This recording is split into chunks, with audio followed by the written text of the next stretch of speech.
صلی اللہ علیہ وسلم کی محبت اور عقیدت میں یہاں جمع ہوئے ہیں، اور اس واقعے کا تذکرہ بولنے کے لیے اور سننے کے لیے جو آپ صلی اللہ علیہ وسلم تقریباً آج سے 1444 چل رہے ہیں نا، تو اس میں سے ایک 3 سال اور نکال دیں تو کتنے سال بچیں گے؟ 1441 سال پہلے یہ واقعہ پیش آیا تھا۔ تو آقا حضور اکرم صلی اللہ علیہ وسلم کا جو یہ معراج والا واقعہ ہے، عظیم الشان واقعہ ہے۔ جس زمانے میں نبی کو نبی ہونے کی دلیل کے طور پر اللہ پاک معجزات عطا فرماتے تھے، وہ دنیا میں بسنے والی قوموں کے حالات کے حساب سے معجزات دیے جاتے تھے۔ حضرت موسیٰ علیہ السلام جب شعیب علیہ السلام کے پاس 10 سال رہ کر حضرت صفورہ رضی اللہ تعالیٰ عنہ سے نکاح کرنے کے بعد 2 اولاد ہوئی تھی، اور پھر ایک تیسری اولاد کی آپ کو امید لگی ہوئی تھی۔ آپ مدین سے مصر کی طرف تشریف لا رہے تھے، تو جب آپ کوہ طور کے قریب جب پہنچے تو حضرت موسیٰ علیہ السلام کی اہلیہ کو آگ کی ضرورت پڑی۔ ادھر دیزے ہو رہے، سردی تڑاپی کے پڑ رہی ہے، برف باری ہو رہی ہے۔ آپ کے پاس جو جگماگ ہوتا تھا، بچے تو نہیں سمجھیں گے جگماگ کس کو کہتے ہیں، لیکن جو بڑے لوگ ہیں وہ سمجھ سکتے ہیں جگماگ کس کو کہتے ہیں۔ ایک پتھر ہوتا تھا چکنا، اس کے اوپر دودھی بولتے ہیں ہندو میں، ہندی مطلب تیلگو لوگ دودھی بولتے ہیں، دودھی، اور وہی ہوتی تھی ایک قسم کی۔ وہ ایک لوہے کا ٹکڑا ہوتا تھا، جیسے گھستے تو چنگاری لگتی تھی، جیسے آپ کے لیٹر کو چنگاری آتی تو چولہا سے لگتا ہے نا، تو جیسے وہ لوہے کا ٹکڑے کو پتھر پہ مارتے چنگاری اٹھتی تھی اور وہ دودھی کو لگ جاتی تھی، آگ بن جاتی تھی۔ لیکن نصیب سے ایک بار نہیں 10 بار مارے تو بھی آگ نہیں لگ رہی تھی۔ کوہ طور کی طرف نظر اٹھا کے دیکھا تو ایک درخت میں آگ چل رہی تھی۔ بیگم سے کہا بیٹھو، وہاں سے آگ لے کے آتا ہوں۔ آپ تشریف لے گئے تو دیکھا کہ آگ تو جل رہی ہے مگر درخت کو جلا نہیں رہی ہے۔ انتظار کر رہے تھے کوئی شعلہ گرے گا تو اٹھاؤں گا، لے جاؤں گا بیوی کے پاس، تھوڑا آگ لگا کے تھوڑا اس کو سیکا دوں گا۔ تو آگ تو جل رہی تھی لیکن نیچے گر نہیں رہی تھی۔ اچانک آواز آئی، اننی انا اللہ لا الہ الا انا فاعبدنی فاقم الصلاۃ لذکری۔ موسیٰ میں اللہ ہوں، میرے سوا کوئی معبود نہیں، سو تم میری عبادت کرو اور میری یاد کے لیے نماز قائم کرو۔ اللہ پاک نے موسیٰ علیہ السلام سے ہم کلام ہونے کا شرف عطا فرمایا۔ پھر لمبی بات ہے وہاں پر، وما تلک بیمینک یا موسیٰ، آپ کے ہاتھ میں کیا ہے اے موسیٰ؟ کہا قال ہی عصای اتوکع واہش بها علی غنمی ولی فیہا معارب اخری، یہ لکڑی ہے جس پر میں ٹیک لگاتا ہوں، بکریوں کے لیے پتے جھاڑتا ہوں اور بھی اس سے بہت سے کام لیتا ہوں۔ اچھا زمین پہ ڈالو اس کو، نفی کنارے نا، زمین پہ ڈالو، ڈالتے ہی یہ حیۃ تسعی، دوڑتا ہوا اشتہا بن گیا۔ سامنے ایک بڑی چٹان تھی، چٹ بڑا درخت تھا ہضم۔ موسیٰ علیہ السلام گھبرائے، بہت چٹان چلے گئی، درخت چلے گیا، میری کیا ایسے تھے، مٹھیاں مان کے بھاگ رہے موسیٰ علیہ السلام۔ اللہ نے فرمایا کہ موسیٰ ڈرو مت، آؤ ادھر واپس۔ پھر فرمایا کہ اس کو ہاتھ لگاؤ۔ تو اپنے پاس جو کمبل تھا، جیسے بکریاں چرانے والوں کے پاس کمبل ہوتا ہے نا، موسیٰ علیہ السلام بھی 10 سال شعیب علیہ السلام کی بکریاں چرائی تھیں، تو وہ کمبل تھا بکریوں کے اون کا بنا ہوا، اس کا ایک ٹکڑا آپ نے کاٹا اور اپنے ہاتھ کو لپیٹا۔ تو اللہ نے فرمایا یہ کیا کیا؟ بولے کاٹ نہ کھائے کہیں سانپ کی، خطرناک ہے، پھنپھنا رہا ہے۔ بولے کیا تیرے کہ یہ کمبل باندھنے سے نہیں کاٹے گا، ڈر لگ رہے؟ تیرا دل تو ڈر میں سے، تیرا ڈر تو دل میں سے نکالنا ہے، مجھے مخلوق کا ڈر تیرے دل سے نکالنا ہے۔ نکال کے پھینک دیا۔ کانپتے کانپتے ایسے انگلیاں آپ نے سانپ کے چبڑے کی طرف بڑھائی، جیسے ہی سانپ کو آپ کا ہاتھ لگا وہ ڈنڈا پکڑا کے بنا کے اللہ پاک ان کے ہاتھ میں پکڑا دیا۔ یہ ہے ایسے موسیٰ، ایک نشانی اللہ پاک نے موسیٰ علیہ السلام کو نبی ہونے کی دلیل کے طور پر عطا فرمایا۔ اللہ نے حکم فرمایا کہ موسیٰ کہ آپ اپنا ہاتھ بغل میں ڈالو، ڈالے، جیسے ہی نکالا چاند کی طرح چمکتے ہوئے نظر آ رہا بغیر کسی عیب کے۔ یہ 2 نشانیاں معجزے کے طور پر موسیٰ علیہ السلام کو دیں اللہ پاک نے۔ بولے جاؤ فرعون سرکش ہو گیا ہے، ہمارا پیغام اس کو سناؤ، اور ہدایت فرمائی فقولا لہما قولا لینا لعلہ یتذکر او یخشی۔ آپ ذرا اس سے نرم انداز سے بات کرنا، ہو سکتا ہے آپ کی نصیحت قبول کرے، وہ اللہ سے ڈر جائے۔ حالانکہ اللہ کو معلوم ہے اس کو ہدایت ملنے والی نہیں ہے، لیکن ہدایت یہ ہے کہ آپ نرم بات کیجیے اس سے۔ موسیٰ علیہ السلام وہاں سے نکل کے فرعون کے پاس آنے سے پہلے دعا کی، اللہ میری زبان میں لکونت ہے، لہذا تو میرے ساتھ میرے بھائی کو کر دے۔ اللہ پاک نے موسیٰ علیہ السلام کی دعا کو قبول فرمایا، ہارون علیہ السلام کو نبی بنا دیا، موسیٰ کے ساتھ کر دیا۔ کسی بھائی نے دنیا میں اپنے بھائی کا ایسا بھلا نہ کیا جیسے موسیٰ علیہ السلام نے اپنے بھائی ہارون کا بھلا کر گئے، نبوت دلا گئے۔ چنانچہ ہارون علیہ السلام 4 سال عمر میں بڑے تھے موسیٰ علیہ السلام سے۔ یہ دونوں بھائی مل کے گئے فرعون کے محل کے پاس، دربان اندر جانے نہیں دیتے تھے۔ 3 دن گزر گئے، جا رہے تھے واپس، جا رہے تھے واپس، جا رہے تھے واپس۔ فرعون کے بازو میں بیٹھ کر ایک مسخرہ پن کرنے والا اس کا بے تکلف دوست تھا، ارے یار کوئی ملنے کو تیرے دروازے پہ آئے، تیرے دربار اندر آنے نہیں دیتے، ارے بلاؤ بلاؤ۔ بلایا گیا، موسیٰ علیہ السلام ہارون علیہ السلام دونوں اندر تشریف لے گئے، اللہ کا تعارف کرایا اور اپنا تعارف کرایا، میں رسول ہوں، اللہ کی طرف سے بھیجا گیا ہوں تیری طرف، اور وہی خدا ہے جو ساری کائنات کا مالک ہے، اور وہی ہے جو زمین آسمان کا مالک ہے، وہ کل کائنات کا پالنہار ہے۔ اللہ کا تعارف کرایا تو گور کے دیکھنے لگا موسیٰ علیہ السلام کو، اوہو یہ تو ہمارے محل کا پلاؤ اور آج ہمارے کو پٹیاں پڑا رہے۔ بولے مجھے رب نہیں مانتا، کسی اور کو رب کہتا ہے؟ اگر تو اپنے نبوت کے دعوے میں سچ ہے تو کوئی دلیل دے۔ بولے اگر میں دلیل پیش کروں مان لو گے؟ بولے بالکل۔ اور حضرت موسیٰ علیہ السلام نے اپنا عصا زمین پر ڈال دیا، دیکھا اژدہا بن کر ایسی دوڑ لگایا کہ اس کا ایک جبڑا نیچے کا زمین کو تو اوپر کا جبڑا اس کے محل کی چھت کو لگا ہوا ہے، تیزی کے ساتھ فرعون کی طرف بڑھا۔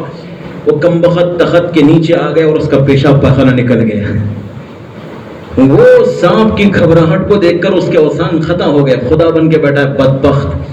موسیٰ علیہ السلام نے اس کو معجزہ دکھا کر اللہ کا تعارف کرایا، اپنے تعارف کرایا، یہ بات مان کے نہیں دیا تو اس نے کہا کہ یہ تو بڑا جادوگر معلوم ہوتا ہے، اپنے حکم سے سارے جادوگروں کو اکٹھا کرو۔ بولے جادوگر اکٹھا ہو گئے، 70,000 جادوگر آنن فانن جمع ہو گئے۔ جادوگروں نے پوچھا حضرت اگر ہم موسیٰ کے کرتب کو اگر فیل کر دیں، ہم کامیاب ہو جائیں، آپ ہمیں کیا دیں گے؟ منہ مانگا انعام دوں گا، نحال کر دوں گا۔ ٹھیک ہے۔ ایک دن تاریخ مقام طے ہو گیا، مقابلہ کرنے کے واسطے سب آ گئے۔ جادوگر بھی کہنے لگے کہ آپ دکھائیں پہلے اپنا کرتب یا ہم دکھائیں؟ بولے تم ہی دکھاؤ۔ تو وہ جو رسیاں اور لاٹھیاں اپنے ہاتھ میں پکڑ کر تماشائی بن کے عوام آئی تھی، ان لوگوں سے کہا جادوگروں نے کہ اپنی رسیاں اور لاٹھیاں زمین پر ڈال دو، ڈال دی۔ وہ بل کھاتے ہوئے سانپ بن کر ایک دوسرے سے دوڑ رہے تھے، موسیٰ بشری تقاضے کے مطابق گھبرا رہے تھے۔ اللہ نے حکم نازل فرمایا موسیٰ گھبراؤ نہیں، اپنی لاٹھی زمین پر ڈال دو۔ ڈال دیا۔ کیا دیکھتے ہیں کہ دیکھتے ہی دیکھتے سارے سانپوں کو وہ لاٹھی نکل گئی۔ جادوگر پکار اٹھے موسیٰ کا کرتب جادو نہیں ہے، اگر جادو ہوتا تو اس کا توڑ ضرور ہوتا۔ ہم ایمان لائے موسیٰ اور ہارون کے رب پر، قالوا آمنا برب موسیٰ و ہارون، ہم ایمان لائے موسیٰ اور ہارون کے رب پر۔ وہ چیخ اٹھے ہم ایمان لائے، کلمہ پڑھ لیا لا الہ الا اللہ موسیٰ کلیم اللہ۔ چنانچہ فرعون نے اس منظر کو دیکھ کر کہا اوہ یہ تمہارا استاذ، تم اس کے شاگرد معلوم ہوتے ہو، ہمارے کو بیوقوف بنا رہے ہو، کلمے سے پھر جاؤ ورنہ مخالف ہاتھ مہر کاٹ کے سولی چڑھا دوں گا۔ لا ضیر، لا ضیر، کوئی حرج کی بات نہیں، ہم ایمان قبول کر لیے، ممکن ہے اپنی جان قربان کر دیں گے مگر ایمان سے نہیں پھریں گے۔ بدبخت نے ان کے مخالف ہاتھ اور پیر کاٹ کر سولی چڑھا دیا۔ وہ مرنا گوارا کیا، پھرنا گوارا نہیں کیا۔ ایمان والو اپنے ایمان کو بچانے کی کوشش کرو، چاہے جان رہے نہ رہے، آج جان ہے کل نہیں رہے گی، لیکن ایمان ہر وقت ہر آن رہے، یہی ایمان آخرت میں قبر میں کام آنے والا ہے۔ چنانچہ موسیٰ علیہ السلام کو یہ نشانیاں دی تھی معجزے کے طور پر، ایسے ہر نبی کو اللہ نے نبی کے دلیل ہونے کی معجزے دے کر دنیا میں بھیجے، لیکن ہمارے نبی کو کتنے معجزے دیے؟ علماء نے لکھا ہے کہ 10,000 معجزے ہمارے نبی کو اللہ نے عطا فرمائے ہیں۔ سب سے بڑا معجزہ اللہ کا قرآن ہے، اس میں سے دوسرا معجزہ معراج کا واقعہ ہے۔ ایک آدمی چاند سے اگر مٹی لائے اعلان کرے تو ساری دنیا یقین کرتی ہے کہ واقعی چاند ہی کی مٹی ہے، لیکن نبی کے معراج والے واقعے کو کلمہ پڑھنے والا شک کی نظر سے دیکھتا ہے کہ ایسا ممکن ہے کیا، ایسا ہو سکتا کیا؟ بولے جس خدا نے آپ کو جہاں پہنچانا ہے پہنچایا، تجھے کیا شک ہے؟ اس میں کوئی شک نہیں ہونا چاہیے۔ اور جو شخص معراج کا منکر ہے، میں فتویٰ نہیں دے رہا، مجھے ڈر لگتا ہے وہ ایمان پر نہیں مرے گا۔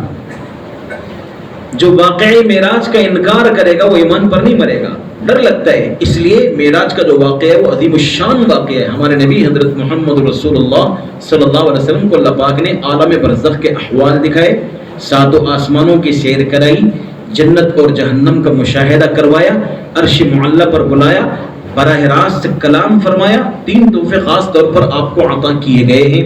یہ واقعے کی تفصیل انشاءاللہ ابھی آپ سنیں گے۔ الغرض جو واقع معراج کا منکر ہوا اس کا ایمان تو آپ سے میں گزارش کرتا ہوں اس واقعے کا ہرگز انکار مت کرو. کیوں؟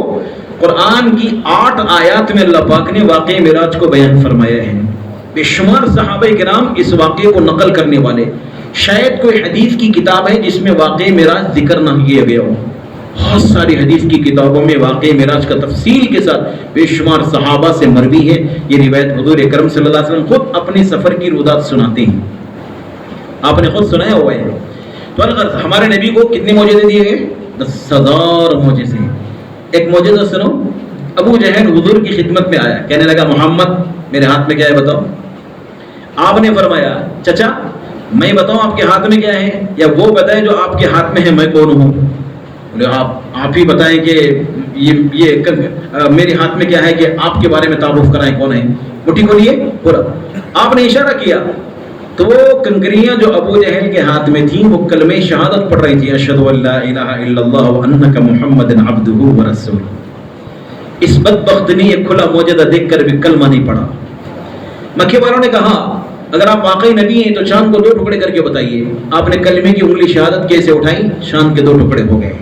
جن لوگوں نے چاند میں جا کر مٹی لائی ہے ان لوگوں نے گواہی دی ہم نے چاند میں دراڑ دیکھی ہے. دراڑ 2 ٹکڑے ہوتے ہوئے دیکھا ہے، اس کو 2 ٹکڑے علانیہ نظر آتا ہے.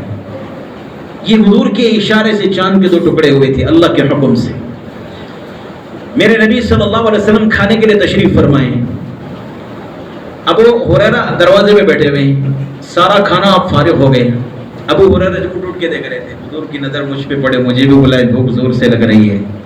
سب کھا کے فارغ ہو گئے. آپ کے کھانے میں پیالے میں کھانا بالکل نہیں تھا.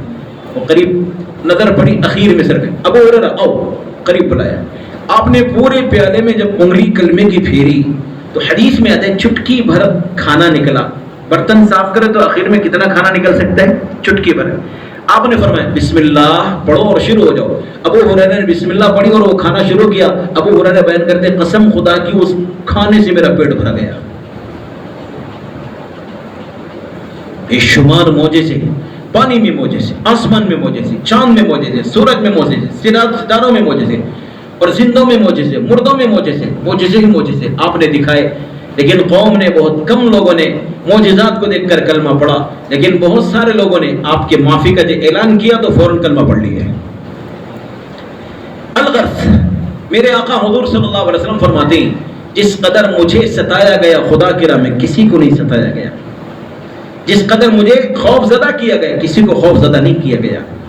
یہ معراج کا واقعہ ہوا کیوں؟ کبھی سوچا آپ نے؟ نہیں سوچا نا. آج سوچیں گے کہ معراج کا واقعہ کیوں ہوا. معراج کا واقعہ اس لیے ہوا کہ دین کی خاطر آپ جتنی تکلیف اور ذلت برداشت کرنا تھا انتہا ہو گئی. طائف گئے، کلمے کی دعوت دی. طائف والوں نے کلمہ پڑھنے کے بجائے آپ کو پتھر مار مار مار مار زخمی کر دیا. 3.5 میل تک آپ پتھر کھاتے رہے، تھک کے بیٹھ جاتے تھے. ظالم بغل میں ہاتھ دے کے کھڑا کرتے تھے، پتھر مارتے تھے. لہو لہان ہو گیا آپ کا جسم مبارک. فرشتوں میں کھلبلی مچ گئی. اجازت دیجیے، زیر زبر کر دیں گے زمین کو، طائف والوں کو ہلاک اور برباد کر دیں گے. ٹھیک ہے تم بے چین ہو رہے ہو نا، جاؤ میرے محبوب پیغمبر سے پوچھ کے کرو جو بھی کرنا، اجازت دیں تو کرنا ورنہ مت کرنا. جبرائیل السلام کیا، عرض کیا ملک الجبال موجود ہے یہاں، ملک الجبال یہاں موجود ہے، آپ اجازت دیں گے تو دونوں پہاڑوں کو ایسے ملا دے گا، بیچ میں رہنے والے سب تباہ و تاراج ہو جائیں گے. آپ نے فرمایا میں دہر میں قہر بن کے نہیں آیا، ان سے نے تو ان کی اولاد سے امید ہے وہ کلمہ پڑھنے والے بنیں گے. سب کو معاف کر دیا. معاف کرتے ہیں آپ بھی اپنے سگے بھائی کو، سگی بہن کو، رشتہ دار کو، دوست کو، غفلت ہو جائے غلطی ہو جائے تو معاف کرتے ہیں. کیا کرتے ہیں؟ شادی یا تقریب یا دعوت میں اگر شریک ہو تو میرے جنازے میں نہیں آنا بولے. یہ تو کون سی امت ہے؟ یہ رحمت عالم کی امت ایسی نہیں ہوتی. لہو لہن کرنے والوں کو معاف کر دی. اب مکے میں داخل ہوئے، ترنت طائف کے واقعے کے بعد معراج کا واقعہ پیش آیا. ہر وقت تسلی دینے کے لیے جبرائیل آتا تھا. طائف کے واقعے بعد جبرائیل کو اللہ نے نہیں بھیجا، میرے محبوب پیغمبر کو میں اپنے پاس بلا کر تسلی دوں گا. پیارے نبی کو اپنے پاس بلایا. کیا واقعہ ہے؟ ام ہانی آپ کی چچا زاد بہن ہے، آپ ان کے گھر میں آرام کر رہے تھے، رات کا وقت تھا. رسول اللہ صلی اللہ علیہ وسلم کی خدمت میں جبرائیل آیا، آپ کو اٹھائے. براق برق رفتار سواری کا نام براق، گدھے سے تھوڑا اونچا، خچر سے تھوڑا نیچا، سفید رنگ کا. اس کے اوپر جیسی آپ سواری کی وہ شوخی کرنے لگا. تو حضرت جبرائیل نے کہا تیری کیسی شوقی ہے کہ محمد صلی اللہ علیہ وسلم سے بہتر سوار آج تک تیری پیٹھ پر سوار نہیں ہوا.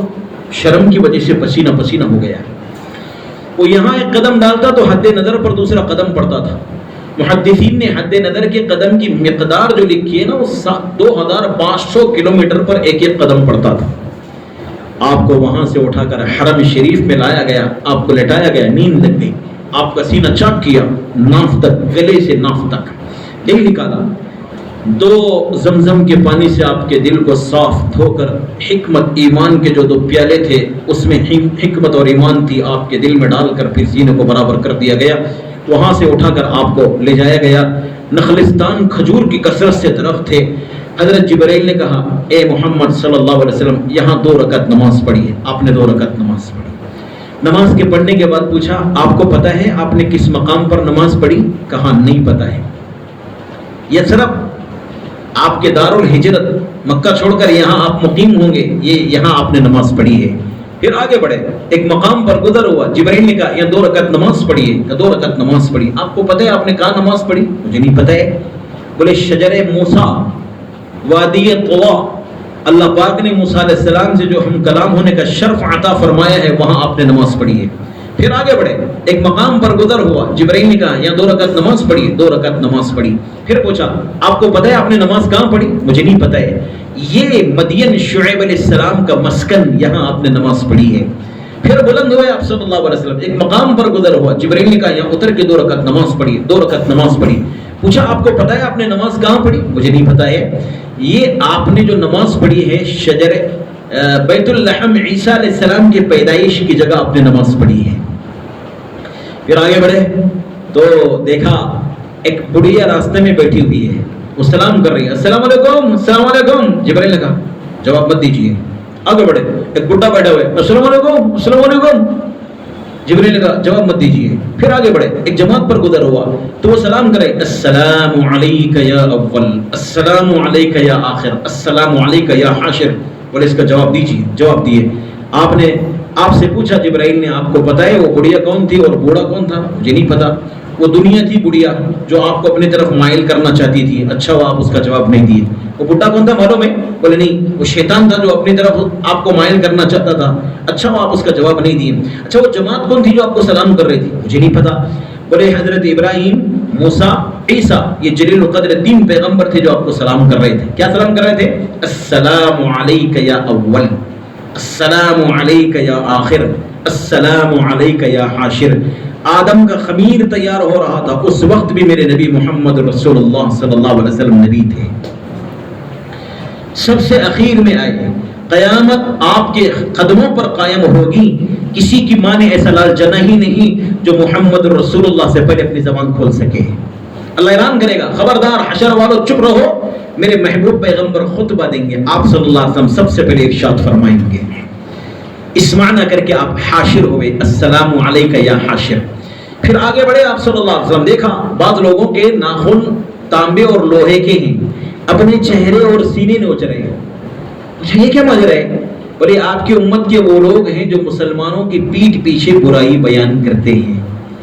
کان سے نہیں دل کے کان سے سنیں. جہاں 2-4 ہم جمع ہوتے ہیں تو ادھر ادھر کی ایرانی تورانی کے ساتھ دوسروں کی عزت کا کھلواڑ کرتے ہیں. ایسا ہے ویسا ہے، یہ ہے، اس کا گھرانہ ایسا، اس کا گھرانہ ایسا، اس کی بہو ایسی، اس کی بیٹی ایسی، اس کا باپ ایسا، اس کی ماں ایسی. یہ ہماری زبان خینچی کی طرح چلتی رہتی ہے. خبردار آپ کسی کی غیبت مت کیجیے، اس لیے کہ غیبت کے بارے میں آقا نے فرمایا الغیبت اشد من الزنا، بدکاری سے بڑا گناہ زنا ہے. یہ زنا سے بڑا گناہ ہے غیبت کرنا. الغیبت اشد من القتل، قتل سے بڑا گناہ ہے کسی مسلمان کی پیٹھ پیچھے برائی بیان کرنا. نبی رحمت صلی اللہ علیہ وسلم طواف بیت اللہ کر رہے ہیں، عبداللہ بن مسعود کا ہاتھ آپ کے ہاتھ میں ہے. آپ نے بیت اللہ کو دیکھ کر فرمایا بڑا مکرم ہے، بڑا معظم ہے، بڑا محترم ہے. اللہ کی مخلوق میں ایک مخلوق ہے جو تجھ سے بھی زیادہ محترم ہے. میرے کان کھڑے ہو گئے. کس کی عظمت سرکار بیان کر رہے ہیں کہ بیت اللہ سے بھی بڑی ہے. تو آقا نے فرمایا ایک مسلمان کی جان مال عزت آبرو دوسرے مسلمان کے حق میں بیت اللہ سے بھی بڑھ کر ہے، مگر ہم نکموں کے پاس مچھر مکھی سے زیادہ بے حیثیت ہے، جس کی چاہے عزت پہ حملہ کر دے ہم۔ خبردار، اللہ اور اس کے رسول کا واسطہ، آج کے بعد اپنی زبان کو غیبت سے روک کے رکھو، ورنہ مقبول نہ کی نیکیاں نام اعمال سے نکل کر دوسرے کے نام اعمال میں منتقل ہو جائیں گی۔ آقا آگے بڑھے، دیکھا کہ ایک آدمی نہر پر بیٹھا ہوا ہے اور پتھر کو لقمہ بنا بنا کر نگل رہے ہیں۔ پوچھے یہ کیا ماجرا ہے؟ بولے آپ کی امت کے سود خوار ہیں، سود خوار، مٹی کھانے والے ہیں، مرنے کے بعد ان کو یہ سزا دی جائے گی، پتھر کا لقمہ بنا کر کھا رہے ہیں۔ اور آگے بڑھے، دیکھا بعض لوگ کھیتی کرتے ہیں، تیار کاٹا پھر تیار کاٹا تیار۔ یہاں کھیتی لگانے کے بعد کاٹنے کے لیے کتنے مہینے کا انتظار کرنا پڑتا ہے؟ جو زراعت کرتے ہیں ان کو پتہ ہے، ہم بھی کسان آدمی ہیں۔ ایک دھان وہ ہوتا ہے جو 3 مہینے میں آتا ہے، ایک دھان وہ ہوتا ہے جو 5 سے 6 مہینے میں آتا ہے، باریک چاول 6 مہینے 5 مہینے میں آتا ہے، موٹا چاول 3 مہینے میں آ جاتا ہے۔ تو یہاں 3 اور 5 مہینے کا انتظار کرنا پڑتا ہے، لیکن وہاں ڈالتے تیار کھیتی اور ڈھیر لگ گیا۔ پوچھا یہ کیا ماجرا؟ بلے آپ کی امت کے وہ لوگ ہیں جو اپنی جان اور مال سے اللہ کے راہ میں مجاہدہ کرتے ہیں، اور ان کی مثال اللہ نے قرآن پاک میں بیان کی۔ کیا بیان کی؟ مثل الذین ينفقون اموالهم فی سبیل اللہ، ان لوگوں کی مثال جو خدا کے راہ میں خرچ کرتے ہیں ایسی ہے جیسے ایک دانہ زمین میں ڈالا، 7 بالیاں ہوگی، ہر بالی میں 100 دانے، ایک کے 700 دانے بن کے لوٹ رہی، مگر دین کے واسطے دینے کے واسطے دم بڑا نہیں ہوتا، دم نکلتا ہے۔ دنیا کے واسطے تو بے درے خرچ کرتا ہے، لگا دو۔ شادی خانے کے 5 لاکھ کہتے جی کوئی بات نہیں دے دیں گے، کھانے کا خرچہ 10 ہو رہا ہے، کوئی بات نہیں 1 لاکھ اور زیادہ لگا سکتے، مسئلہ نہیں ہے۔ وہ مؤذن صاحب آئے مسجد کے چندے کے واسطے، بابا نہیں ہے بولو، بیٹا آگے مؤذن صاحب کو بول رہے بابا بول رہے بابا نہیں ہے کہتے، واہ کیا ڈائلاگ ہے ماشاءاللہ سے۔ یہ دین کے واسطے دینے دم بڑا نہیں ہوتا، 10 بار پھرا کے 100 روپے دیتا ہے۔ ارے اللہ کے بندے، جان بھی اللہ کا، مال بھی اللہ کا، خرچ کر بے دریغ دین پر، بے سوچے خرچ کر۔ یہاں خرچ کرے گا وہاں اللہ ایسا بدلہ دے رہے، کاٹ رہا ہے تیار، کاٹا تیار، کاٹا تیار، ڈھیر لگ رہا ہے۔ نبی آگے بڑھے صلی اللہ علیہ وسلم، دیکھا ایک آدمی کے سرانے ایک آدمی پتھر ہاتھ میں لیے کھڑا ہے، زور سے اس کے سر پہ مارتا ہے تو سر کچلا جاتا ہے، جیسے پتلے کیچڑ پر پتھر مارنے سے تتر بتر ہوتا ہے، وہ پتھر لڑکتا ہوا دور جا کے گرتا ہے۔ وہ آدمی جب پتھر لانے تک اس کا سر ٹھیک ہو جاتا ہے، پھر مارتا ہے، پھر تتر بتر دور جا کے گرا، لایا مارا۔ پوچھا کیا ماجرا ہے؟ بولے آپ کی امت کے وہ لوگ ہیں جو فرض نماز چھوڑ کر سو جایا کرتے تھے۔ جس کے دل میں نبی کی ذات اور بات پر ایمان ہے وہ آج کے بعد کبھی نماز نہیں چھوڑے گا، کبھی نہیں چھوڑے گا۔ اگر چھوڑے گا مرنے کے بعد اس کے قبر میں یہ سزا اس کو ملے گی۔ اگر آپ سر کچلانا تیار ہیں تو آپ نماز چھوڑ کے سوئیے، اگر آپ کو ڈر ہے سر کچلنے کا تو پھر آپ نماز کا اہتمام کیجیے۔ حضور نے نماز کی مثال دی، انسان کے بدن میں جو مقام سر کا ہے دین میں وہی مقام نماز کا ہے، تو نماز چھوڑے گا اس کا سر کچلا جائے گا۔ عہد کرو آج کے بعد نماز نہیں چھوڑیں گے انشاءاللہ۔ جیسے آج کی عشاء فرض تھی تو برس کے 12 مہینے بھی فرض ہے۔ پھر عام عشاء کی نماز میں اتنا مجمع نظر نہیں آتا، آج کیوں نظر آ رہا ہے؟ ان کو پتہ ہے آج کی رات میں ہمارے نبی صلی اللہ علیہ وسلم کو معراج میں نماز کی فرضیت ملی تھی، اس لیے ہم آج نماز پڑھ کے حق ادا کر دیں گے۔ بولے روزانہ پڑھیں گے انشاءاللہ، روزانہ پڑھیں گے، نماز نہیں چھوڑیں گے انشاءاللہ۔ اللہ ہمیں اس کی پابندی کی توفیق عطا فرمائے، نمازی بنا کے رکھے، قیامت کے دن نمازیوں کی صف میں جگہ عطا فرمائے۔ آپ بھی میرے لیے دعا کریں، میں بھی آپ کے لیے دعا کروں گا انشاءاللہ۔ اور آگے بڑھے آپ صلی اللہ علیہ وسلم، دیکھا مادر ذات 1 انچ کپڑا جسم پر نہیں، اور پتے لپٹے میں جسم آگے اور پیچھے، اور جہنم کے پھل ذریع اور زخم کڑوے، وہ کھاتے جا رہے۔ پوچھے کیا ماجرا ہے؟ یہ آپ کی امت کے وہ مالدار ہیں جو اپنی زکوٰۃ ادا نہیں کرتے تھے، یہ ذریع اور زخم کھا رہے ہیں۔ 100 میں 2.5 روپیے دینا ہے، حساب کر کے نکالنا ہے، دم بڑا ہوتا بولو، یہاں پہ بھی ڈنڈی مارتے رہتے۔ ارے بھائی جو زکوٰۃ ادا کرے گا اللہ اس کے مال کو اور بڑھائے گا، کم نہیں ہوگا، تو شوق سے زکوٰۃ دیں گے انشاءاللہ۔ اور آگے بڑھے آقا، دیکھا ایک طرف تر و تازہ گوشت ہے اور دوسری طرف سڑا اور بدبودار گوشت ہے، وہ سڑا ہوا گوشت کھا رہے اور اچھا گوشت چھوڑ رہے۔ حضور اکرم صلی اللہ علیہ وسلم نے پوچھا کہ جبرائیل یہ کیا ماجرا ہے؟ بولے آپ کی امت کا وہ آدمی جس کے پاس حلال طیب بیوی پاک نکاح والی ہے، اس کے باوجود کہیں اور یہ رات گزارتا ہے. یہ آپ کی امت کی وہ عورت ہے جس کے پاس حلال شوہر ہے، باوجود اس کے کسی اور کے ساتھ، کسی مرد کے ساتھ رات گزارتی ہے. اور آگے بڑھے آقا حضور صلی اللہ علیہ وسلم، راستے میں ایک لکڑی ہے، لکڑی جو بھی کپڑا وہاں سے گزرتا ہے اس کو پھاڑ دیتی ہے، ٹکڑے کر دیتی ہے. نبی رحمت صلی اللہ علیہ وسلم نے پوچھا یہ کیا ماجرا ہے؟ بولے یہ آپ کی امت کے پاکٹ پلے رہے ہیں.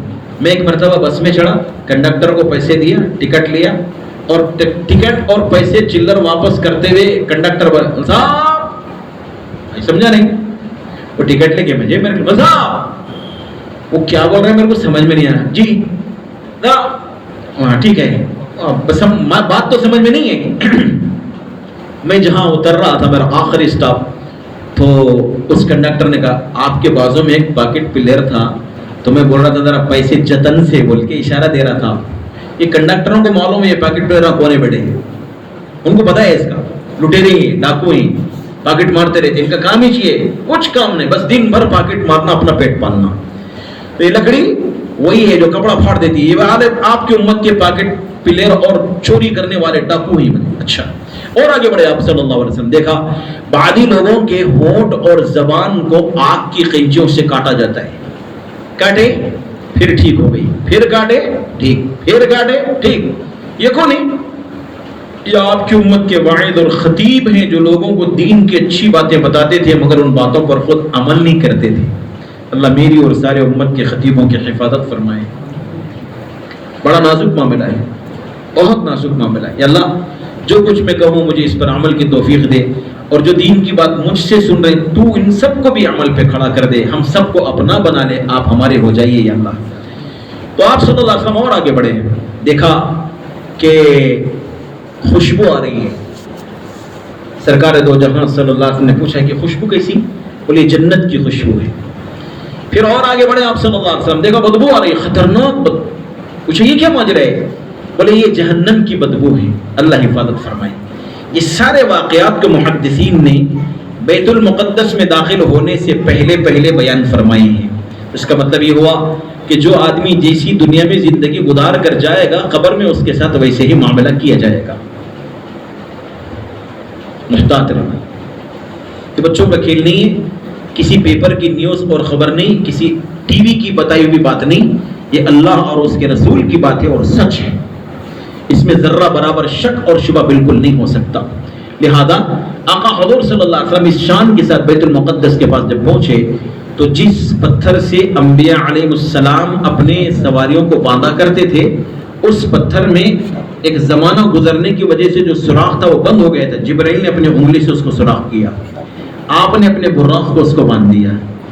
بیت المقدس میں داخل ہو گئے، اذان پڑھی گئی، 2 رکعت تحیت المسجد کی نبی رحمت صلی اللہ علیہ وسلم نے ادا فرمائی. انتظار ہو رہا ہے کہ اب نماز کون پڑھائے گا. جبرائیل نے میرا ہاتھ پکڑ کر مصلی پہ آگے بڑھا دیا. میں نے نماز پڑھائی، سلام پھیرا. جبرائیل سے میں نے پوچھا، جبرائیل نے پوچھا مجھ سے آپ کو پتہ ہے آپ نے کن لوگوں کو نماز پڑھائی؟ مجھے تو نہیں پتہ ہے. تو جبرائیل نے کہا آدم علیہ السلام سے لے کر عیسیٰ علیہ السلام تک جتنے نبی دنیا میں آئے ہیں ان سب کی آپ نے امامت کی، سب کو آپ نے نماز پڑھائی. تو اس لیے نبی وہ ہے جو معراج کے موقع پر ہمارے نبی کے پیچھے نماز پڑھے ہیں. وہ ڈھکوسلا، ڈاکو، چور، لٹیرا جو اپنے کو عیسیٰ اور مہدی ہونے کا دعویٰ کرتا ہے وہ بٹے باز ہے، وہ نبی نہیں ہو سکتا.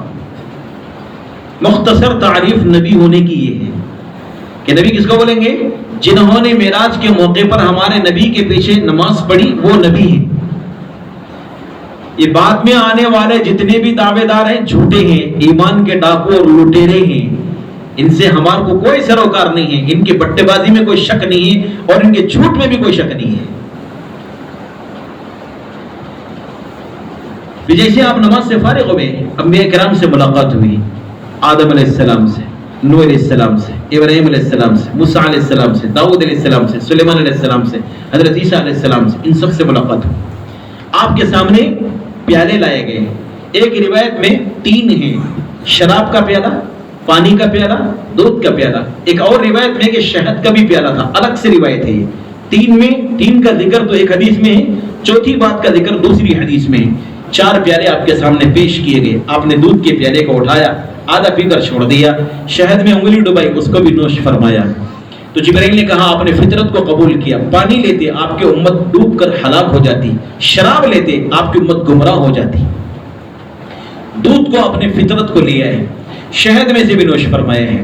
آپ بیت المقدس سے باہر نکلے، آپ کے لیے آسمان پر بلند ہونے کے لیے ایک سیڑھی لائی گئی تھی، اس کو معراج کہتے ہیں. اور اسی سیڑھی کی وجہ سے اس واقعے کو شب معراج کو معراج کا واقعہ بولتے ہیں. معراج کا واقعہ، معراج کے معنی سیڑھی کے معنی، سیڑھی کو عربی میں معراج کہتے ہیں، سیڑھی میں عربی کو معراج کہتے ہیں. وہ دونوں طرف سے موتیوں سے جڑی ہوئی تھی، قیمتی ہیرے اور جواہرات اس کو جڑے ہوئے تھے. نبی رحمت فرماتے ہیں صلی اللہ علیہ وسلم، قسم خدا کی ایسی خوبصورت سیڑھی میں نے کبھی نہیں دیکھی، ایسی خوبصورت سیڑھی میں نے کبھی نہیں دیکھی. لہذا آپ صلی اللہ علیہ وسلم اس سیڑھی کے ذریعے سے اوپر آسمانوں کی طرف بلند ہوئے. پہلے آسمان پہ پہنچے، دروازے کو دستک دی تو داروغہ نے پوچھا کون ہے؟ کہا جبرائیل. آپ کے ساتھ کون ہے؟ محمد عربی صلی اللہ علیہ وسلم. کیا ان کو لانے کا حکم دیا گیا؟ بولے جی. دروازہ کھولا گیا. ایک بڑے میاں بیٹھے ہوئے، سیدھی طرف دیکھتے ہیں خوش، بائیں طرف دیکھتے ہیں روتے ہیں. تو آپ نے کہا یہ آپ کے دادا جان ابو البشر آدم علیہ السلام ہیں، ان کو سلام کیجیے. نبی رحمت نے ان کو سلام کیا.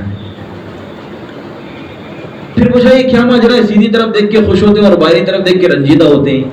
تو کہا یہ جنتی اولاد ہے جن کو دیکھ کر خوش ہوتے ہیں، یہ دوزخی اولاد ہے جن کو دیکھ کر رنجیدہ ہوتے ہیں. پھر دوسرے آسمان پر بلند ہوئے، دروازے کو دستک دی. کون ہے؟ کہا جبرائیل. ساتھ میں کون ہے؟ محمد عربی صلی اللہ علیہ وسلم. کیا ان کو لانے کا حکم دیا گیا؟ بولے جی ہاں. دروازہ کھولا گیا. عیسیٰ علیہ السلام، یحییٰ علیہ السلام دونوں خالازاد بھائی ہیں، ان سے ملاقات ہوئی. تیسرے آسمان پر بلند ہوئے، یوسف علیہ السلام سے ملاقات ہوئی. چوتھے آسمان پر ادریس علیہ السلام. پانچویں آسمان پر ہارون علیہ السلام. چھٹے آسمان پر موسیٰ علیہ السلام. جب آگے بڑھے موسیٰ رونے لگے. کیوں رو رہے ہو؟ کہ میرے بعد میں آئے ہیں اور میرے آگے نکل رہے ہیں. ہمیں بھی دین کا شوق ہونا چاہیے. ساتویں آسمان پر ابراہیم علیہ السلام بیت معمور کو ٹیک لگا کے بیٹھے ہوئے، پیر لمبے کیے ہوئے، چھوٹے چھوٹے بچے آپ کے سامنے کھیل رہے تھے. پوچھے یہ کون ہے؟ یہ آپ کے باپ ابراہیم ہیں. یہ بچے کون ہیں؟ بولے بچپن میں جو بچے مرتے ہیں چھوٹے ہونے کی حالت میں، شیرخوارگی کی حالت میں، چاہے کافروں کے ہوئے مسلمان کے، یہ ابراہیم علیہ السلام کی تربیت اور پرورش میں رہتے ہیں. آپ نے سلام کیا. ابراہیم علیہ السلام سے ملاقات ہوئی. آگے بڑھے، سدرۃ المنتہا بیری کا ایک درخت ہے. کتنا بڑا ہے؟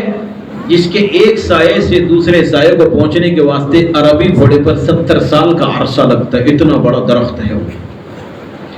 پتے ہاتھی کے کان جیسے، پھل مٹکوں کے جیسے بڑے بڑے کھڑے ہوتے نا، رنجن جس کو بولتے ہیں آپ، رنجن کے جیسے پھل ہیں.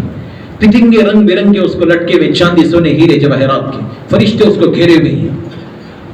نبی رحمت صلی اللہ علیہ وسلم نے اسی سدرۃ المنتہا کے پاس جنت کا مشاہدہ کیا، خوبصورت جنت. جہنم کا مشاہدہ کیا، دردناک عذاب، کلفت. پھر فرشتوں سے ملاقات ہوئی. ایک فرشتہ ہے جس کے چہرے پر تبسم نے، سب مسکرا کے ملتے ہیں، ایک فرشتہ بغیر مسکرائے کے ملتا ہے. تو آپ نے پوچھا یہ سب کون ہے اور یہ کون ہے؟ بولے یہ تو فرشتے ہیں، لیکن یہ مالک داروغہ جہنم ہے، اس کا نام مالک ہے. بولے یہ کیوں نہیں ہنستا؟ بولے آج خوشی کا موقع تھا، آپ کی ملاقات کے موقع پر مسکرانا چاہیے. وہ جہنم کے عذاب کو دیکھ کر اس کی ہنسی ختم ہو گئی. آپ آگے بڑھے، دیکھا قلم کے چلنے کے وقت جو سرسراہٹ کی آواز آتی ہے نا، اس کو صریف الاقلام کہتے ہیں. سر سر سر سر سر سر سر سر. پوچھے یہ کیا ہے؟ بولے یہ صدر دفتر اعمال نامے کا، میرے دن کے اعمال چلے گئے اور میرے آج کی تاریخ کے حساب سے اعمال نوٹ ہو رہے ہیں. پوری دنیا میں بسنے والے ایمان والوں کا اعمال نامہ تیار ہو رہے ہیں. دن کے اعمال رات سے پہلے، رات کے اعمال دن کے آنے سے پہلے ہمارے چڑھ جاتے ہیں اور صدر دفتر میں نوٹ ہوتے ہیں. یقین ہے؟ سوچ سمجھ کے تیار کرو اعمال نامہ پہ. قیامت کے دن اللہ تعالیٰ اعمال نامہ سیدھے ہاتھ میں دے گا یا پھر بائیں ہاتھ میں پیٹھ کے پیچھے سے پکڑائے گا. جس کا نام اعمال سیدھے ہاتھ میں ملا خوشی کی انتہا نہ رہے, اور بائیں ہاتھ میں جس کا نام اعمال ملے گا وہ تو موت کو پکارے گا, مرنے کے بعد معاملہ ختم ہو جاتا, دوبارہ جی اٹھنا نصیب نہ ہوتا. اللہ ہماری اس سے حفاظت فرمائے. سیدھے ہاتھ میں اللہ ہم سب کا نام اعمال دلائے. 5 ٹائم کی نماز تم پابندی سے پڑھو گے, اللہ نے وعدہ کیا نام اعمال سیدھے ہاتھ میں تھماؤں. پڑھو گے انشاءاللہ؟ تو آپ آگے بڑھے. جبرائیل نے کہا میں جب سے پیدا ہوا یہ میری منتہا ہے, میں اس کے آگے کبھی نہیں گیا, اور جاؤں گا تو جل کے راکھ ہو جاؤں گا, میری ہمت نہیں. آپ نے 2 رکعت نماز ادا کی, قالین لائی گئی, اس پر سوار ہوئے, بلند ہوئے عرش معلیٰ کی طرف. آپ کو واقعہ یاد تھا موسیٰ علیہ السلام کا کوہ طور پر, اس وقت اللہ نے موسیٰ علیہ السلام سے فرمایا کہ موسیٰ اپنے جوتیاں اتارو, فخلع نعلیک انک بالوادی المقدس طویٰ, اپنی جوتیاں اتاریے, بے شک آپ وادی طویٰ پاک وادی میں آ چکے ہیں. تو وہ واقعہ یاد ہے آپ کو کہ موسیٰ علیہ السلام کو جب اللہ پاک نے بات کی تو جوتیاں اتارنے کا حکم تھا, تو آپ بھی اپنے نعلین اتارنا چاہتے تھے. آواز آئی میرے محبوب پیغمبر, موسیٰ کا معاملہ ایک, موسیٰ کا معاملہ کچھ اور ہے, آپ کا معاملہ کچھ اور ہے. آپ جوتیوں سے ہمیں تشریف لائیے, تشریف لے گئے. محبوب پیغمبر سے اللہ نے فرمایا کیا لائے میرے واسطے دنیا سے؟ اللہ تو رب العالمین, آپ کے پاس کمی کس چیز کی, نا کچھ تو پیش کرو. آپ نے کہا التحیات للہ والصلوات والطیبات, جانی مالی قولی بدنی ساری عبادتیں آپ کے لیے ہیں. اللہ نے فرمایا السلام علیک ایھا النبی ورحمۃ اللہ وبرکاتہ, سلام ہو میرے نبی آپ پر, اللہ کی رحمتیں اور اس کی برکتیں. فرشتے سن رہے تھے, وہ گواہی دینے لگے اشہد ان لا الہ الا اللہ واشہد ان محمدا عبدہ ورسولہ. یہ مکالمہ عرش معلیٰ کا اللہ پاک نے نماز کا حصہ بنا دیا. جن کو نماز پڑھنے میں لطف آتا ہے اس واقعے کو یاد کر کے بڑا مزہ لیتے ہیں. ہماری نماز میں تو دل لگتا ہی نہیں, ہمارا موبائل میں زیادہ دل لگتا ہے, کرکٹ میں زیادہ دل لگتا ہے, کھیل کود میں زیادہ دل لگتا ہے, ٹی وی میں زیادہ دل لگتا ہے, گپ شپ میں زیادہ دل لگتا ہے. نماز میں دل کہاں لگتا ہے؟ ہم نے دل نماز میں لگایا ہی نہیں, نماز کہیں اور ہم نے دل لگائے ہوئے ہیں. تو آج کے بعد سے ہم نماز میں دل لگائیں گے انشاءاللہ. بولو انشاءاللہ. تو اللہ پاک نے فرمایا محبوب پیغمبر دن رات میں 50 نمازیں آپ پر اور آپ کی امت پر. دوسرا تحفہ سورہ بقرہ کی آخری آیت آمن الرسول سے ختم تک. تیسرا تحفہ جو شرک کرے بغیر آئے گا میں اس کو جنت میں پہنچاؤں گا. یہ 3 تحفے لیے واپس آ رہے تھے. موسیٰ علیہ السلام راستے میں بیٹھے ہوئے تھے, پوچھا کیا ملا؟ بولے 50 نمازوں کا تحفہ ملا. جاؤ جاؤ کم کرا کے آؤ. میری امت بنی اسرائیل آپ کی امت سے بھی طاقتور تھی, وہ دن رات میں 2 نمازیں نہیں پڑھ سکتی تھی, آپ کی امت 50 کیسے پڑے گی؟ آپ کی امت تو اور کمزور ہے, کم کرا کے آئیے. اللہ میری امت کمزور ہے, کچھ کم کر دے. اللہ نے فرمایا 5 معاف 45 فرض. اللہ پاک موسیٰ علیہ السلام کے درمیان میں 9 مرتبہ آنا جانا آنا جانا آنا جانا ہوا. ہر مرتبہ 5 معاف 5 معاف 5 معاف 5 معاف, 5 رہ گئی. موسیٰ علیہ السلام نے کہا کیا ہوا؟ بولے ہر بار جا رہا ہوں 5 معاف ہو رہی ہیں, اب 5 رہ گئی ہیں. بولے ایک بار اور جاؤ, کچھ کم کرا کے. جب بھی جا رہا ہوں 5 معاف ہو رہی ہیں, یہ بھی 5 معاف ہو گئے, تو امت کے واسطے تحفہ کیا لے کے جاؤں گا؟ بولے شرم آتی ہے جاتے ہوئے. وہ 5 لے کے واپس آ رہے تھے, غیب سے آواز آئی محبوب پیغمبر صلی اللہ علیہ وسلم گنتی میں 5, ثواب کے معاملے میں 50 کے برابر. دن رات میں 5 نمازیں پڑھو, 50 نمازوں کا اجر کھاتے میں درج کرواؤ. وعدہ کرو انشاءاللہ نماز نہیں چھوڑیں گے. آپ نمازوں کا تحفہ لے کے واپس آئے, بیت المقدس میں اترے. جو براق کو آپ نے رسی سے باندھ رکھا تھا وہ وہیں ٹھہرا ہوا تھا, اور پیشاب علید کر دیا. آپ اس پر سوار ہوئے اور مکہ مکرمہ کو تشریف لائے. صبح اٹھے, اچھا عجیب بات, جس بستر پر آپ سو رہے تھے, روایت میں آتا ہے کہ آپ کا سفر واپس ہونے تک وہ بستر آپ کے جسم کی گرمی سے گرم ہی تھا, ٹھنڈا نہیں ہوا تھا. کتنی عجیب بات ہے, عجب خیز بات ہے, حیرت کی بات ہے. ماشاءاللہ ہمارا ایمان ہے, آپ نے جیسے فرمایا ویسے ہی ہے.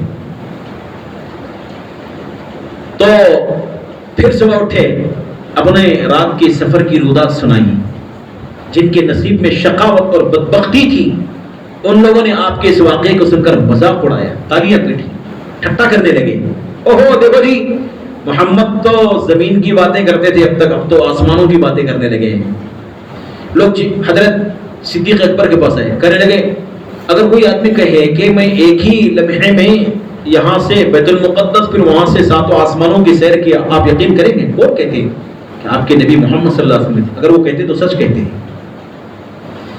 آپ نے اس بات کو سن کر ابو بکر کو صدیق ہونے کا لقب دیا, سچا ابو بکر صدیق رضی اللہ تعالیٰ الغرض. میرے بھائیوں اور عزیز دوستوں, اس واقعے کو آقا حضور صلی اللہ علیہ وسلم نے صبح کو بیان کیا. مشرکین آپ صلی اللہ علیہ وسلم کا مذاق اڑا رہے تھے اور وہ یوں پوچھ رہے تھے کہ اچھا آپ بیت المقدس کو گئے؟ بولے ہو گیا. اس کے دروازے کتنے؟ آپ کے گن کے گئے تھے آپ, دروازے کتنے؟ میری امت پوچھیں گے, جواب دوں گا. حدیث میں آتا ہے اللہ نے سارے پردے بیچ سے ہٹا دیے, بیت المقدس کو آپ کی نگاہوں کے سامنے کر دیا. ایک ایک سوال آپ کی امت کر رہی ہے, آپ جواب ارشاد فرما رہے ہیں. دروازے اتنے, کھڑکیاں اتنے, وینٹیلیشن اتنے, سیڑھیاں اتنے, فلاں اتنے, فلاں اتنے, فلاں اتنے. اچھا ٹھیک ہے, اب راستے کا کوئی قصہ سنو. بولے ملک شام سے ایک تجارت کا قافلہ مکہ مکرمہ کو آ رہا ہے اور آج سے 3 دن سے پہلے وہ مکہ میں داخل ہو جائے گا سورج غروب ہونے سے پہلے. اور اس کے سامنے کا جو اونٹ ہے وہ خاکستری رنگ کا ہے, اس کے اوپر 2 تھیلے بندھے ہوئے ہیں اور ان میں سے ایک اونٹ گم ہو گیا ہے. وہ قافلے والے اس اونٹ کے تلاش میں لگ گئے ہیں. یہ ساری رودات راستے کی بھی آپ نے سنا دی. چہارشنبے کا دن آیا, سورج غروب ہونے کو ہے. پیارے آقا حضرت محمد رسول اللہ صلی اللہ علیہ وسلم نے دعا کی, اللہ میں نے امت سے کہا تھا کہ چہارشنبے کا سورج غروب ہونے سے پہلے وہ قافلہ آئے گا, اگر وہ سورج غروب ہو گیا اور قافلہ بعد میں آ گیا تو میری زبان چلی جائے گی. تو اللہ نے سورج کے نظام کو روک دیا, ڈوبنے والے سورج کو حکم دیا خبردار جب تک قافلہ مکے میں داخل نہ ہو ڈوبنے کا نہیں. اس کو حبس شمس کہا جاتا ہے کہ آپ کا معجزہ سورج میں, آپ کا معجزہ چاند میں, آپ کا معجزہ کھانوں میں, آپ کا معجزہ زندوں میں, آپ کا معجزہ مردوں میں. بے شمار معجزے اللہ کے نبی حضرت محمد رسول اللہ صلی اللہ علیہ وسلم کو اللہ پاک نے عطا فرمائے. جی اب یہ تو واقعہ آپ نے صبح فجر کی نماز کے بعد امت کو سنایا ہے اور ہم ماشاءاللہ رات میں عشاء کی نماز کے بعد اس واقعے کو سن رہے ہیں. لیکن اس واقعے میں ایک سبق یہ ملتا ہے کہ آپ صلی اللہ علیہ وسلم معراج کو جو آپ اللہ پاک نے آپ کو جو معراج کروائی ہے وہ دین کی خاطر جتنی سختیاں برداشت کرنا تھا وہ ساری سختیوں کی انتہا ہو گئی, دکھ درد کی انتہا ہو گئی. اب مرہم پٹی کرنے کے واسطے جبرائیل کو نہیں بھیجا, اللہ نے اپنے محبوب پیغمبر کو اپنے پاس بلا لیا, اور آ جائیے میرے محبوب پیغمبر صلی اللہ علیہ وسلم. تو قرآن کے بعد سب سے بڑا معجزہ معراج کا. جو آدمی دین کی خاطر اتنی ذلت اور تکلیف برداشت کرتا ہے وہ اس کا اللہ اتنا ہی اونچا کرتا ہے, نیچا نہیں کرتا, اونچا ہی کرتا ہے. جو دنیا کی خاطر ذلیل ہوتا ہے وہ ذلیل ہی ہوتا ہے, جو دین کی خاطر ذلت اٹھاتا ہے اللہ اس کو عزت دیتا ہے. دوسری بات کہ اس معراج کو اللہ پاک نے اس لیے کروایا کہ جتنے احکامات اللہ نے محبوب پیغمبر کے واسطے سے امت کو دیا جبرائیل کے ذریعے سے فرش پر دیا. روزہ آیا فرش پر جبرائیل کے ذریعے سے آیا, زکات آئی جبرائیل کے ذریعے فرش پر آئی, حج آیا جبرائیل کے ذریعے فرش پر آیا, 30 پارے قرآن کے آئے جبرائیل کے ذریعے سے فرش پر آئے. لیکن جب نماز کے دینے کا وقت آیا تو اللہ نے ترتیب بدل دیا, نہیں جبرائیل نہیں لے جائے گا, میں اپنے محبوب پیغمبر کو اپنے پاس بلا کر عطا کروں گا. عرش معلیٰ پر بلا کر خاص طور پر 5 نمازوں کا تحفہ عطا فرمایا اور وعدہ کیا آپ کی امت میں سے جو 5 وقت کی نماز پابندی سے پڑھتے ہوئے میرے پاس آئے گا میں اپنی ذمہ داری سے اس کو جنت میں پہنچاؤں گا. تو وعدہ کرتے ہیں کہ 5 وقت کی نماز پابندی سے پڑھیں گے, 1 وقت کی نماز بھی انشاءاللہ نہیں چھوڑیں گے, 5 وقت کی نماز پابندی سے پڑھیں گے. تو یہ ہے معراج کا جو واقعہ آپ صلی اللہ علیہ وسلم نے اپنی سفر کی جو رودات سنائی صحیح احادیث کی روشنی میں نے آپ کے سامنے پیش کیا. اب اس واقعے کو سننے کے بعد اب آرام سے آپ آرام کیجیے اور فجر کی نماز جماعت کے ساتھ پڑھیے, کوئی نماز بغیر جماعت کے نہ ہو. اگر آپ اجازت دیں گے تو ایک جگہ اور ساتھی تھوڑا انتظار کر رہے ہیں, وہاں جانے کا فون بار بار آتے جا رہے ہیں. تو یہ واقعہ تو ہم سن لیے ہیں, لہذا آج کے بعد سے انشاءاللہ ایک نماز بھی ہماری نہیں چھوٹے گی. ایک آخری بات میں سناؤں گا اور اپنی بات میں ختم کروں گا. میں دعا بھی کروں گا کہ اللہ مجھے بھی اور میرے سامعین کو بھی جب تک زندہ رہیں نمازی بنا کے رکھیے. جب موت دیں گے تو نمازی بنا کے موت دیجئے، اور کل قیامت کے میدان میں ہم سب کو نمازیوں کی صف میں جگہ عطا فرمائیے۔ جس کی نماز اچھی اس کی جنت پکی، جس کی نماز خراب اس کی جنت کھٹکے میں ہے۔ اس لیے عہد کر کے اٹھیں کہ ہم انشاءاللہ نماز نہیں چھوڑیں گے۔ چھوڑیں گے کیا؟ نہیں چھوڑیں گے، نماز نہیں چھوڑیں گے۔ اچھا، ہمارے نبی صلی اللہ علیہ وسلم کی معراج ساتوں آسمانوں کی سیر اور رب سے گفتگو۔ ہماری معراج کیا ہے؟ نماز میں آدمی اپنے رب سے راز و نیاز کی بات کرتا ہے۔ کیا کرتا ہے؟ اپنے رب سے راز و نیاز کی بات کرتا ہے۔ حضرت علی فرماتے ہیں میں جب اللہ سے بات کرنا چاہتا ہوں تو میں نماز میں آ جاتا ہوں، جب میں یہ چاہتا ہوں کہ اللہ مجھ سے بات کرے میں قرآن کی تلاوت میں آ جاتا ہوں۔ لیکن امت دونوں چیزوں کی دھجیاں اڑا دی، قرآن کی تلاوت بھی چھوڑ دی اور نماز کا اہتمام بھی چھوڑ دی، جس کی وجہ سے ساری دنیا میں ذلیل ہو کے پڑی ہوئی ہے۔ اس لیے میرے بھائیوں اور عزیز دوستو، ہم نماز بھی نہیں چھوڑیں گے اور تلاوت کا خوب اہتمام کریں گے۔ جو قرآن پاک کی تلاوت کرتا ہے اللہ کی دوستی میں اس کا اضافہ ہوتا ہے، اور جو نماز کی پابندی کرتا ہے اللہ تعالیٰ سے وہ ہم کلام ہوتا ہے۔ کیا اللہ سے بات کرنے والا بھی اللہ کی عطا اور عنایت اور بخشش سے محروم ہو سکتا ہے؟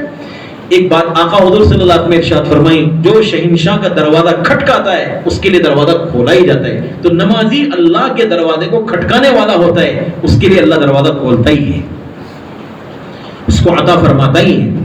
تو اس لیے آخری بات کیا ہے؟ ہمارے نبی کی معراج یہ ہے کہ آپ اللہ سے ہم کلام ہوئے۔ مسلمان کی معراج یہ ہے دن رات میں 5 بار اللہ کے دربار میں حاضر ہو کر ماتھا ٹیکنا۔ ٹیکیں گے انشاءاللہ؟ وعدہ کرتے ہیں کہ نماز نہیں چھوڑیں گے۔ اللہ تعالیٰ مجھے بھی اور آپ کو بھی ان باتوں پر جو کچھ کہا اور سنا گیا کہنے سننے کے مطابق عمل کی توفیق عطا فرمائیں۔ وآخر دعوانا ان الحمدللہ رب العالمین۔ الحمدللہ رب العالمین والصلاة والسلام علی اشرف الانبیاء والمرسلین یا الہ الاولین والآخرین یا ذا القوة المتین یا ذا الجلال والاکرام۔ اے اللہ ہم سب کے گناہوں کو معاف فرما دیجئے، ہماری کوتاہیوں سے ہمیں درگزر فرما دیجئے، ہمارے گناہوں کو اپنے کرم سے معاف فرما دیجئے۔ دنیا سے جب بھی آپ اپنے پاس بلائیں گے اللہ اپنے کرم سے، فضل سے، مہربانی سے ایمان و عافیت کی سلامتی کے ساتھ بلا لیجئے اور ایمان والے بندوں کے صف میں جگہ عطا فرمائیے۔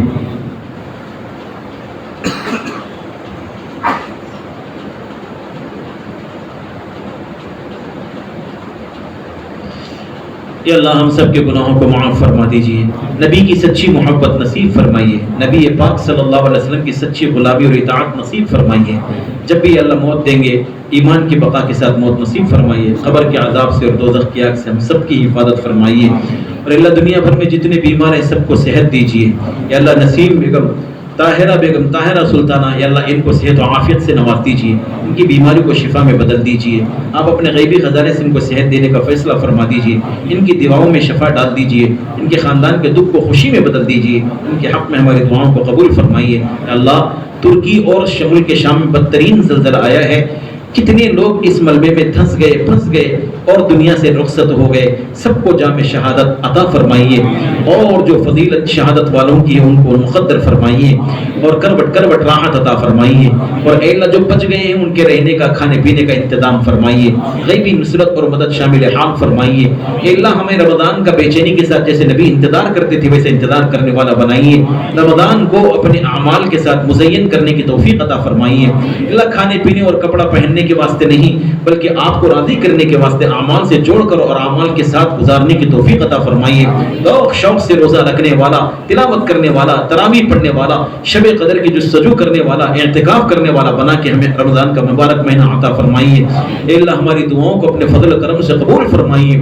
اس مجلس میں کون کیسی ضرورت والا ہے آپ اچھی طرح جانتے ہیں مولا، ہر ایک کے دل کی جائز مرادوں کو پوری فرمائیے، ان کی خواہشات کو تکمیل فرمائیے، ان کی اولاد کو نیک دیندار متقی اور پرہیزگار بنا دیجئے، جو بے اولاد والے ان کو صاحب اولاد بنا دیجئے، جو ہم سے پہلے ایمان والے بندے اور بندیاں گزر گئے ان سب کی قبروں کو روشن کر دیجئے، جنت کا باغ بنا دیجئے، درجات کو بلند فرمائیے، ان کے گناہوں کو نیکیوں سے مبدل فرمائیے، ان کے حق میں ہماری دعاؤں کو قبول فرمائیے، آنے والے قیامت تک کی نسلوں کو ہدایت کے فیصلے فرمائیے، ہماری دعاؤں کو اپنے کرم سے قبول فرمائیے۔ مالک ہم نے مانگا اپنے گمان کے موافق آپ اپنے علو شان کے مطابق عطا فرمائیے۔